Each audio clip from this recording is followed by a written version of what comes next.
Okay, I'm going to show you how to make pasta super fast just for you. So it's just one of you for dinner. What are you going to do, right? Take a scant cup of flour. I'm using 00. You can use regular flour. Almost a whole cup, but not quite. And you're going to put in 1 egg, which hopefully you've got at room temperature, but it doesn't matter. This is half-assed, man. You can do it. It's just you. You can screw it up and no one cares. And you need 2 egg yolks. So 1 whole egg and 2 egg yolks.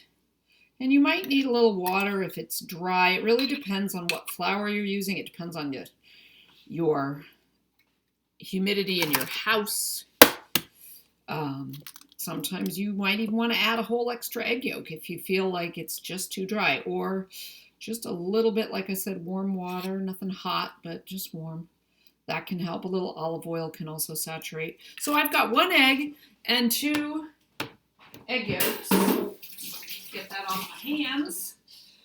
And I have a scant cup of flour. Isn't it pretty so far? It is. So that took me like 3 minutes. Now I'm just going to whip that sucker up.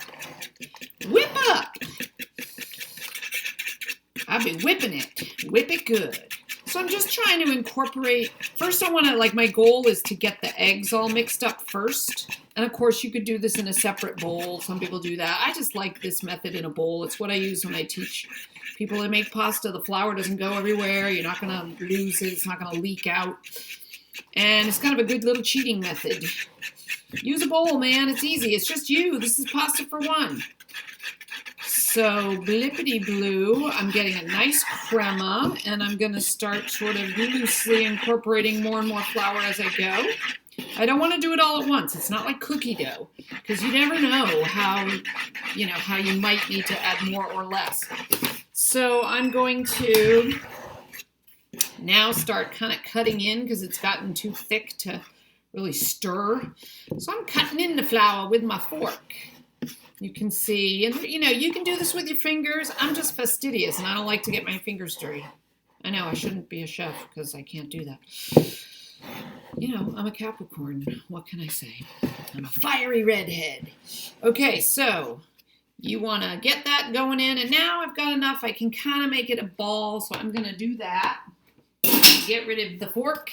Now I'm going to come and sort of pat it in there. That's how I like to do it. Again, you could just go to town and mush it all up, but I'm of the kind of make a loose ball first, and then we're going to knead in all the extra flour. And if you need to add more flour, you can. It's much easier to add a little more flour than it is to add a little more egg at this point, so that's why a scant cup is about right, and then you can add more. So I'm starting to knead it and push the flour into it. It's this nice little kind of loose, shaggy ball.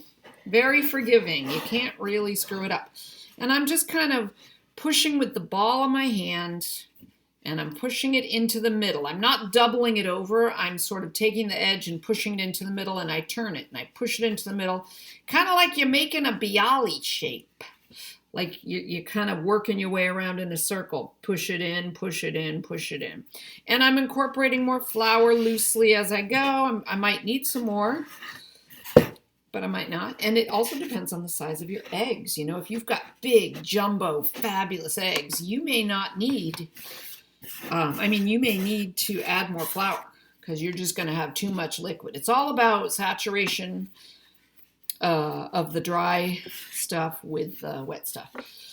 So anyway, I got a nice little dough. It's feeling very velvety and sweet. And now I'm going to take it out of the bowl because the bowl has all this stuff in it, and I don't want that stuff to get into my pasta.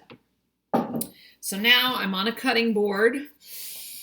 You can do it anywhere, but a cutting board is best. And it's going to stick a little bit, so I'm going to take a little flour first and dust it lightly. I'm not going to overdust. You're going to add flour slowly when you're making a pasta. If you look at those Italian grandmothers, they just throw it all together and somehow it comes out. But I'm Lithuanian. And I don't know about you, but we do not, we need to do it slowly. So anyway, so notice that I'm just working my way around, my thumb in the middle, and I'm folding it over and pulling my thumb out and turning it. And that way you're kind of making sure you're really getting the whole dough saturated. I'm just going to add a little more flour because it's starting to stick still. I'm going to flour my hands. But look at how easy it's coming together. You really can't screw it up. The only thing you could do wrong at this point would be to add too much flour, and then your dough would kind of crack. And so that's, I'm not going to do that. But if it's super dripping wet, like add flour. So I'm going to knead it. Now the kneading you can't skimp on. Most people want to knead it and then they're done. They're like, okay, it's all mixed up. But it totally isn't. It has to be smooth like a baby's butt, or like a horse's muzzle. Very velvety, and you don't want any yellow streaks. But see how it's pulling away a little bit? That's dry. That's wet. So I want to have a little bit more flour incorporated, just a little bit at a time, a little dusting.